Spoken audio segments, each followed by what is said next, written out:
Another journalist behaving badly segment for you. Again, the New York Times. What is going on with the New York Times? First they have the strike, now they can't put up the right photos. So this is an article at Fox News. And one of the things as Americans that we pride ourselves on is this idea of the Second Amendment, the right to protect ourselves. Or ourselves. But this is a story by Lindsay Kornick. It says here, New York Times ridiculed for using shotgun. This is too good. New York Times ridiculed for using shotgun shell photo to promote article attacking AR-15s. Quote, this is hysterical. With a subheadline, the New York Times has frequently attacked guns and the Second Amendment. And they've got a picture here of people buying guns, I guess, at a gun show or something, or in a store.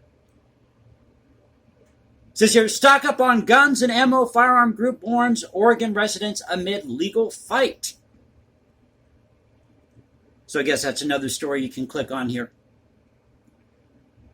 While attacking America's toxic gun culture, and that's in quotes, the New York Times appeared to have inadvertently used the wrong photo while referring to AR-15s, as many Twitter users pointed out over the weekend.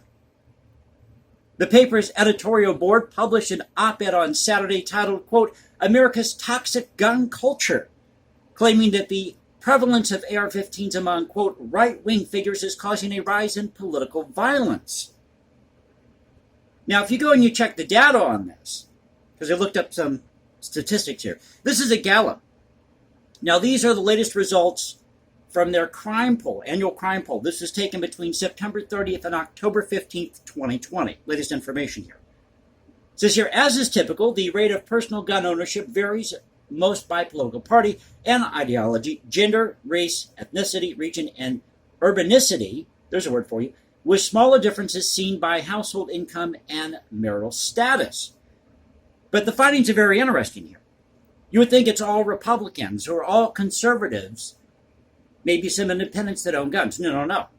It says Republicans 50%, rural residents 48%, men 45%, self-identified conservatives 45%, and Southerners 40% are most likely the subgroups to say they personally own a gun. Liberals 15%, Democrats 18%, non-white Americans 18%, women 19%, and Eastern residents 21%. So that's at Gallup. Again, a poll taken in 2020, latest crime poll statistics at Gallup. But the number one cause of death due to a gun is actually suicide, with 24,292 reported cases of suicide by gun. That's according to the CDC. So getting back to the article, it says here, quote, the AR-15 has also become a potent talisman for right-wing politicians and many of their voters. That's a particularly disturbing trend at a time when violent political rhetoric and actual political violence in the United States are rising, New York Times editorial board wrote. However, as many social media users pointed out, the photo used in the article showed rows of shotgun shells, ammo, that would not be used in AR-15 weapons. So these people at the New York Times, they can't even get it right when it comes to showing the right photo of the ammo that would be used in an AR-15. Thank you, New York Times. And all they had to do was take less than 30 seconds to research this. Find an image on Google. Well, they found an image probably on Google, but it was probably the wrong image, as you can see here. Well, it is the wrong image. Complaints about AR-15s with a picture of shotgun shells. This is hysterical, Club for Growth senior analyst Andrew Follett wrote. I find it amusing, townhall.com columnist Kurt Schleitzer responded to a tweet pointing out the shotgun shells, reading, quote, I am once again begging the MSM journalist to take a couple of basic firearms class to avoid dumbery like this. Conservative writer A.G. Hamilton wrote, quote, does the entire New York Times really not have one editor that can review gun-related articles to notice something as basic as using a picture of shotgun shells for an article about AR-15s? Exactly, thank you. Definitely inspires confidence about the contents of the article. And now you wonder why these people at the New York Times were walking out. Had a little protest the other day. Republican consultant Nathan Wurtzel replied to the Times' negative comments about the AR-15, saying, "Nah, just a really good gun for home defense, that's all." Bearing Arms writer Ranjit Singh, last name S-I-N-G-H, tweeted, quote, "In 2020, Democrat candidate Beto O'Rourke openly pitched confiscation while the other candidates on the debate stage stood quietly in agreement. The Democrat debate audience wildly cheered at the proposal, and you wonder why GOP candidates pose with ARs in campaign ads." And they got a picture of the entryway to the New York Times.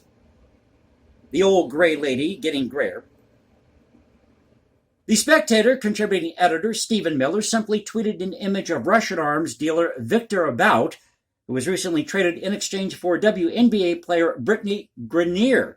Have you seen the latest photo? She's back in the game, and she's wearing a Black Lives Matter t-shirt. Who allowed that? That was previously dubbed the Merchant of Death due to the impact of his weapons sales, but many liberal media pundits continue to praise the trade regardless. The Times editorial board continued to attack what they claim is an unhealthy obsession with the AR-15. An unhealthy obsession with the AR-15.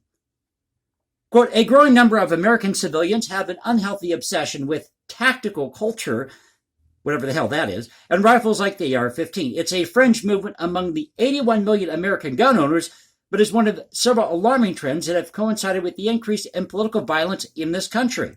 On and on it goes.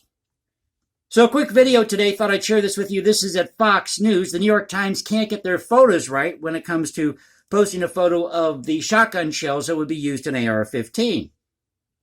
And again, you wonder why these people protested or walked out the other day at the New York Times.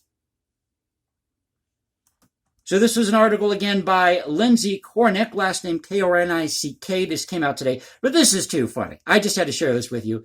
Again, Americans believe in the Second Amendment, and as I showed here at Gallup, you have a percentage of Democrats who own weapons, who own guns to protect themselves. And the reason why we have the Second Amendment is to protect ourselves from invasion, whether it's foreign or domestic. So if you enjoyed the video, you know what to do. You can also, pardon me, follow, just waking up this morning, so the voice is a little hoarse. But you can follow me at Instagram, hashtag Jason Composes, because I write music in my spare time. Or you can find me at Twitter, Culture Confederacy at Twitter. This is the Culture Confederacy saying, peace out, stay safe, everybody. God bless this thing we call the United States, and I'll catch you next time.